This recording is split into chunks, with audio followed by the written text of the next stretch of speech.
heard a colleague talking about it is critical to know our history, and I have some screenshots here from the Democratic Party's history that says our history, and I'd ask you now to submit that for the record.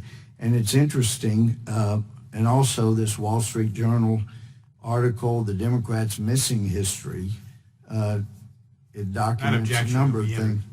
I'd ask unanimous consent on both of those, so thank you, Mr. Chair. There's no reference in the history of the Democratic Party platform supporting slavery. There were 6 of those from 1840 to 1860. No reference to Democratic presidents who owned slaves. There were 7 from 1800 to 1861. There's no reference to the number of Democratic platforms that either supported segregation outright or were silent on the subject. There were 20 from 1868 to 1948. No reference to Jim Crow laws, nor is there reference to the role the Democrats played in creating them. These were the post-Civil War laws passed enthusiastically by Democrats in that pesky 50-year part of the DNC's missing years.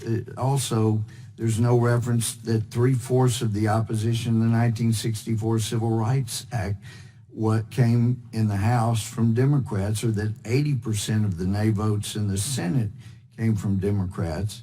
There's certainly no reference to the fact that the opposition included future Democratic Senate leader Robert Byrd from West Virginia, former Klan member, Tennessee Senator Al Gore Sr., father of Vice President Al Gore.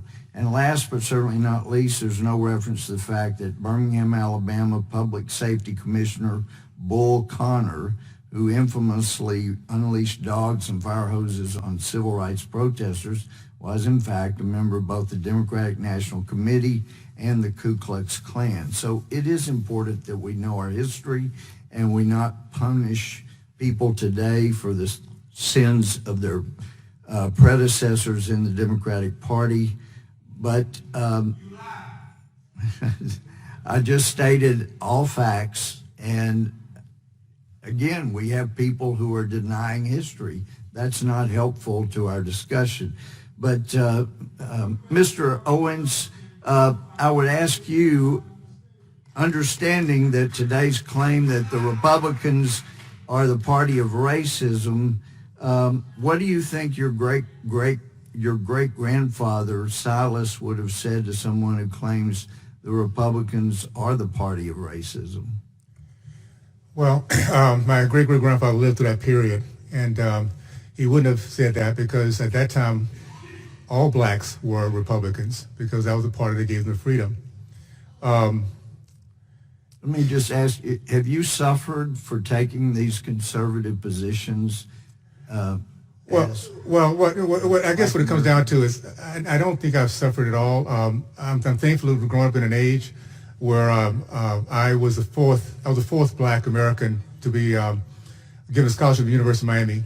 I was one of the first blacks to integrate this school. So I understand and understood exactly what racism looked like and how it felt.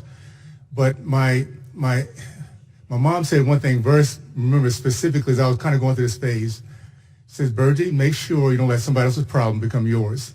In other words, Burgess, don't let a racist let you become one.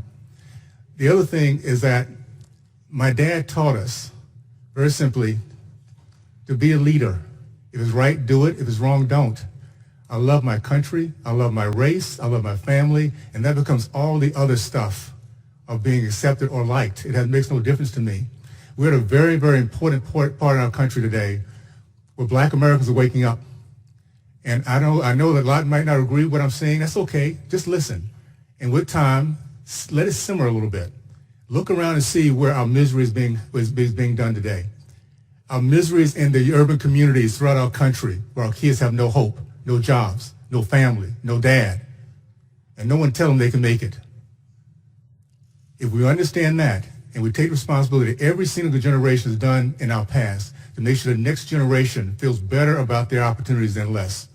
We are failing them big time if we don't change our narrative. These kids can do it. We just have to believe in them, give them opportunities, and tell them to man up and woman up. It's okay if things get wrong. Things go sideways for every single person that lives, or God wouldn't be a fair God. When you go sideways, stand up, man up, woman up, and let's get back on the track and get after your dreams to get this thing done with. Thank you, Mr. Owens. We Appreciate all of the panel. Time is being up here. for Mr. Gohmert, and Yeah. we're going to move on. And first, Thank I'd all like of to you for being recognize here today.